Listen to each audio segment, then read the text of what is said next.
And teaching technique for সোনালি চ্যানেলে সবাইকে স্বাগত। আজ এক নতুন পর্ব নিয়ে এসেছি। আজ বিষয়টা খুবই গুরুত্বপূর্ণ। তো আজ যে বিষয় নিয়ে আলোচনা করতে চলেছি সে বিষয় নিয়ে প্রত্যেক ছাত্রছাত্রীর মনে প্রশ্ন থেকে যায়।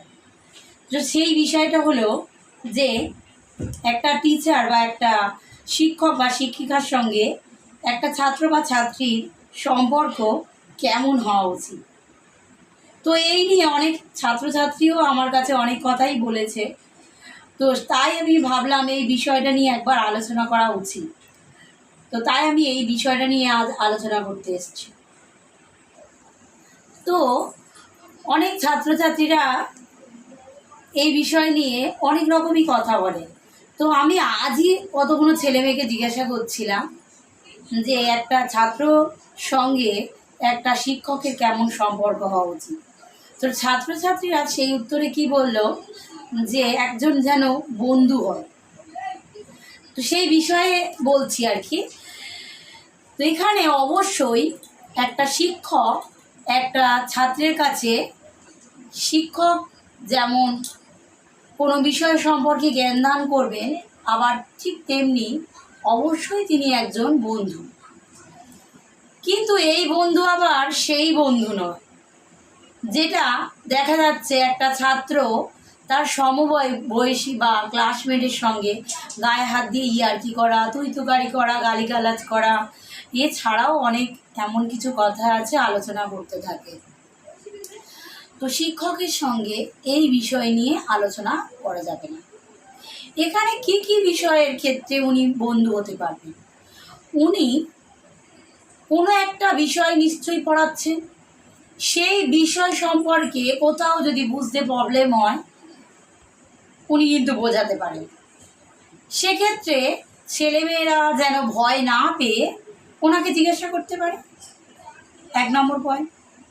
2 নম্বর পয়েন্ট, ছেলেমেয়ের পার্সোনাল কোনো প্রবলেমে পড়ল, যে সমস্যার সমাধান সে কোনোভাবে করতে পারছে না বা কেউ সেই সমাধান করে দিচ্ছে না বা সে কারোর সাথে কোনো শেয়ার করছে না, সেক্ষেত্রে সে তার কোনো প্রিয় টিচারের কাছে গিয়ে এই ব্যাপারে কিন্তু আলোচনা করতে পারে। সেক্ষেত্রে একটা শিক্ষক অবশ্যই তাকে কিন্তু সঠিক পরামর্শ দেবে। তাহলে এখানে সঠিক পরামর্শের জন্য কিন্তু বলা হচ্ছে। তাহলে 2 নম্বর কি? সঠিক পরামর্শ দান করা। এক্ষেত্রেও উনি বন্ধুর কাজ করছেন। 3 নম্বর পয়েন্ট যেটা হবে সেটা হলো সঠিক গাইডলাইন। মানে কি, এখনকার ছেলেমেয়েরা দেখা যায় দিনের পর দিন সঙ্গদোষে বলো বা কোনো কারণবশত সে খুব তাড়াতাড়ি খারাপ দিকে চলে যায়। মানে সাপোজ ধরে নাও একটা ছাত্র খুব ভালো পড়াশুনো করছে, কিন্তু কিছুদিন পরে দেখা যাচ্ছে সেই ছাত্রটা আর পড়াশুনো করছে না।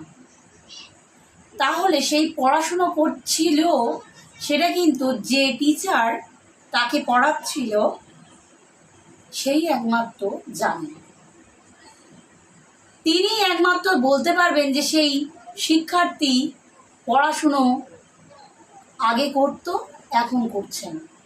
তাহলে সে কেন করছে না সেটাও একটা শিক্ষকের জানা কাজ। সে যাতে পুনরায় মানে আবার আগের অবস্থায় ফিরে আসতে পারে তার জন্য তিনি সেই ছাত্রের সঙ্গে আলোচনা করতে পারে। তাছাড়াও 5 নম্বর পয়েন্টে কি বলা যায় যে একটা শিক্ষক অবশ্যই একটা শিক্ষকের বন্ধু, এই শিক্ষার্থীর বন্ধু। একটা শিক্ষক অবশ্যই একটা শিক্ষার্থীর বন্ধু সেই ক্ষেত্রে যে ক্ষেত্রে একটা শিক্ষার্থী দেখা যাচ্ছে কোনো একটা বিষয় খুব ভালো পারে বা পরবর্তীকালে সে সেই বিষয়ের উপরে তার জীবিকা অর্জন করতে চায় বা জীবনে দাঁড়াতে চায়, সেক্ষেত্রেও একটা শিক্ষক তাকে বন্ধুর মতো গাইড করতে পারে।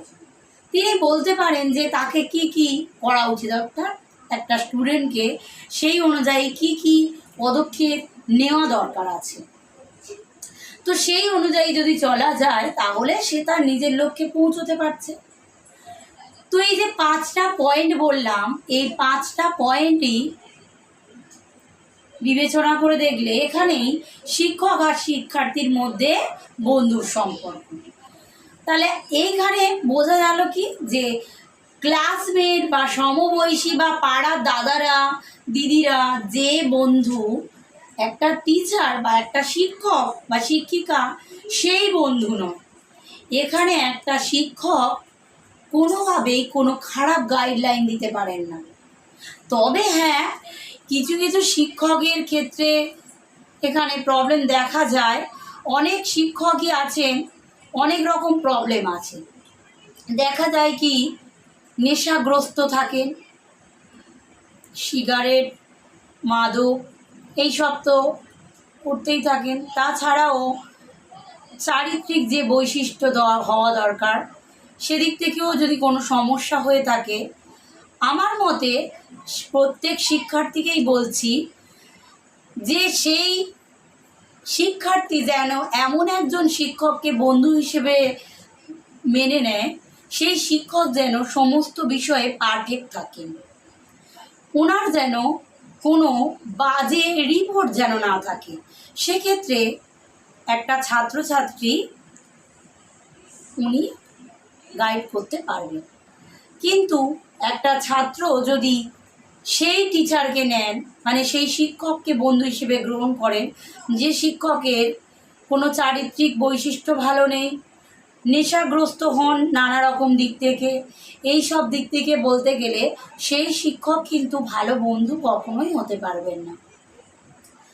তো এই হচ্ছে আজকের টপিক, যাতে প্রত্যেক শিক্ষক এবং শিক্ষার্থীর মধ্যে এই ডাউটটা ক্লিয়ার হয়ে যায়, অর্থাৎ যে কী রকম বন্ধু হওয়া দরকার আছে বা একটা শিক্ষার্থীও কেমন বন্ধু পাবেন শিক্ষক হিসেবে। তাহলে একটা শিক্ষার্থী কোনোভাবে কোনো প্রবলেম বা কোনো ভালো কিছু আলোচনা করার সময় কোনো সমস্যা হবে না। তো এই যে বিষয় নিয়ে আমি আলোচনা করলাম, ছাত্রছাত্রীরা বিশেষ করে তোমরা এবং টিচার্সরা আপনারা সবাই এই ভিডিওটা মন দিয়ে পুরোটা দেখবেন। হয়তো কোনো কোনো জায়গায় ভুলভ্রান্তি একটু হয়েছে, সেক্ষেত্রে নিজের বন্ধু হোক বা নিজের আপন কেউ মনে করে ক্ষমা করে দেবেন। আর যদি ভালো লেগে থাকে সবাই সাবস্ক্রাইব এবং লাইক করতে ভুলবেন না। নমস্কার।